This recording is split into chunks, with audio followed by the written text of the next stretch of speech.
جو اعتراض تھا وہ یہ تھا، آپ نبی رسول ہیں، یہ کیسے ہو سکتا ہے؟ آپ تو ہم میں سے، ہم جیسے انسان ہیں۔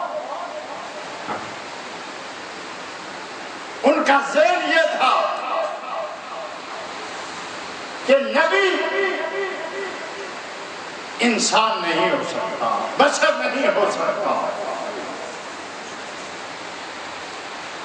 جبکہ اللہ نے بار بار اس بات کی وضاحت فرمائی کہ نحن الا بشر مثلکم، ہم واقعتاً تم جیسے انسان، کیونکہ انسانوں کی رہنمائی انسان ہی کر سکتا، لیکن وہ اس بات کو ماننے کے لیے تیار ہے۔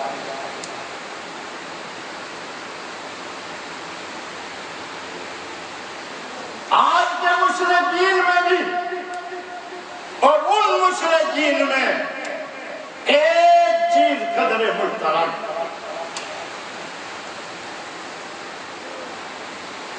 وہ انسان مانتے تھے، نبی نہیں مانتے۔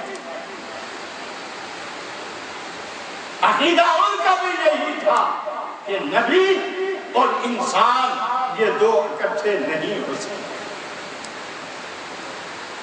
آج کا مشرک نبی تو مانتا ہے لیکن بشر ماننے کے لیے تیار ہے۔ عقیدہ ان کا بھی یہی ہے کہ بشر نبی نہیں ہو سکتے۔ ہم نبی مانتے ہیں لیکن بشر نہیں مانتے، جب یہ قرآن یہ دونوں باتیں منوانا تھا کہ نبی بھی مانو اور بشر بھی۔ پہلا اعتراض حضرت کے اوپر یہی ہے کہ آپ ہم جیسے انسان ہیں۔ پھر آپ کے جو پیروکار ہیں، اراذلنا بادی الرائے، وہ معاشرے کے انتہائی کم تر چھوٹے لوگ،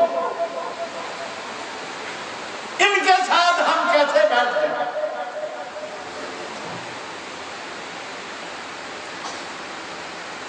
حضرت نے ہر ممکن سمجھایا، لیکن بات سمجھ میں نہیں آئی۔ بالآخر کہنے لگے کہ جس عذاب سے ڈراتے ہو وہ لے آؤ۔ اللہ نے حکم دیا، نوح ہماری رہنمائی میں کشتی تیار کرو، ایک بہت بڑا طوفان سیلاب آنے والا، جس میں اس مجرم قوم کو غرق کر دیا جائے گا۔ بچیں گے وہی جو اس کشتی میں آپ کے ساتھ سوار تھا۔ آپ اللہ کے حکم سے کشتی تیار کر رہے تھے۔ قرآن کہتا ہے کہ جب بھی ان کا وہاں سے گزر ہوتا دیکھتے کہ نوح پر کشتی بنا رہا، کہنے لگے یہ کشتی تیار ہو رہی ہے، خشکی میں چلے گی، پہاڑوں میں چلے گی، کشتیاں تو پانی میں دریاؤں میں چلا کرتی ہے، یہاں تو پانی کا کوئی دور دور تک نام و نشان نہیں۔ مذاق اڑا فرمایا تم مذاق اڑاتے ہو تو وقت آنے والا ہے کہ اس مذاق کا تمہیں جواب مل جائے۔ قرآن نے بیان کیا ہے کہ اب اللہ کے حکم سے زمین کے اندر سے پانی کے چشمے پھوٹنے، ایک چشمہ، دوسرا، تیسرا، ساری زمین کے اندر سے پانی ابلنے لگا، آسمان سے موسلادھار بارشیں برسنا شروع ہو گئے۔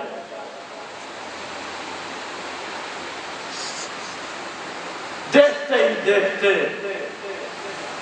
سیلاب آیا اور ان پہاڑوں تک بھی پہنچ گیا جن پر بھاگ کر کچھ لوگوں نے پناہ لے رکھی تھی، اور ان میں حضرت نوح کا بیٹا بھی۔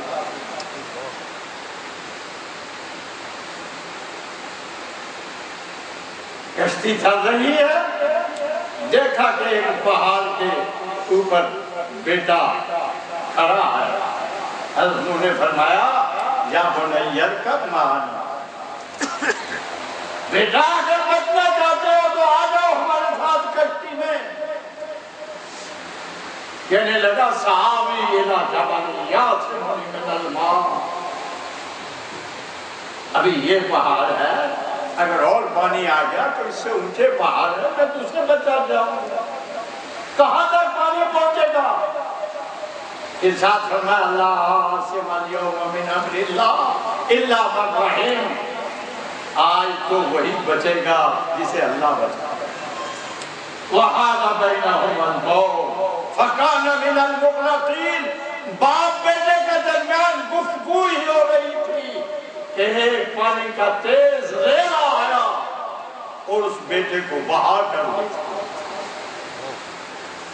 مفسرین کرام نے لکھا ہے کہ یہ بارش اور یہ زمین سے پانی مسلسل 6 ماہ تک یہ سلسلہ رہا، پوری قوم غرق ہو گئی، ڈوب گئی۔ انبیاء کی نافرمانیوں کا نتیجہ مختلف عذابوں کی شکل میں ہوتا۔ قوم نوح سیلاب کی نظر ہو گئی کیونکہ انہوں نے اپنے نبی کی تعلیمات کا مذاق اڑایا۔ پاکستان میں رہنے والوں ایسا معلوم ہوتا ہے کہ اللہ ہم سے بھی ناراض ہے، ہمارے کرتوت شرک ہم میں، بدعات ہم میں، ہیرا پھیری ہم میں، دھوکہ اور فراڈ ہم میں، قتل و غارت ہم میں۔ دیکھیے وہ سیالکوٹ میں 2 بھائیوں کو کس بے دردی کے ساتھ سب کے سامنے مار کر ختم کر دیا۔ کسی ظالم کو ترس نہیں آیا، رحم نہیں آیا، اور یہ صرف 2 بھائی نہیں، یہ تو پتہ نہیں تصویر بن گئی۔ پورے ملک کے اندر کیا ہو رہا ہے، کراچی کے اندر کیسی قتل و غارت ہے، اور ملک کے اندر کیا حالات ہیں۔ ان حالات میں یہ جو طوفان آیا ہوا ہے اسے سیلاب نہ سمجھو، میں نے پہلے بھی عرض کیا تھا یہ اللہ کا عذاب ہے۔ آج پتہ نہیں میں اخبار دیکھ رہا تھا، کسی کا بیان تھا، غالباً سید منور حسن صاحب کا بیان تھا کہ جس معاشرے میں گیلانی اور زرداری جیسے لوگ ہوں گے وہاں شاید اللہ کو معقول کرے یا نہیں۔ ہمارا حال تو یہ ہے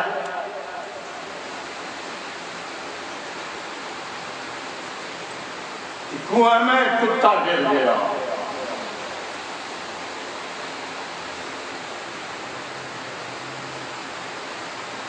کہا پانی باہر نکالو پاک ہو جائے گا۔